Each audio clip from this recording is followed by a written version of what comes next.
Саламатсыңарбы балдар.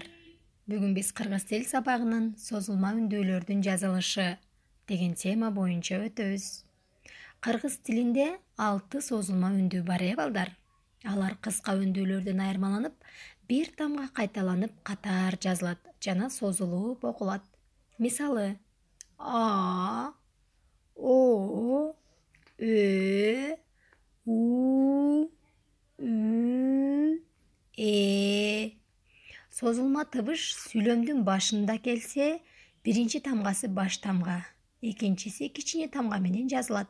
Мисалы: Алы ата балдарга насаатын айтты. Мында алы деген созулма тамга менен башталгандыктан, баш тамгасы чоң тамга менен белгиленип жазылат.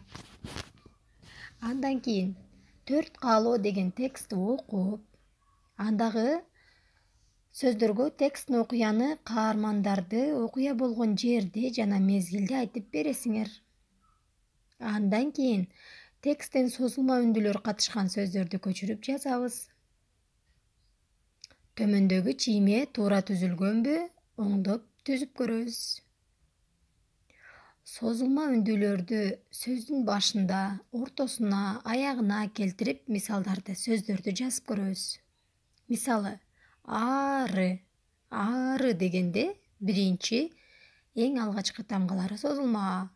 Ал эми саат дегенде экинчи тамгалары, экинчи, үчүнчү тамгалары созулма А болуп жатат. Тала дегенде акыркы сөздүн акыркы тамгалары А болуп созулуп жатат.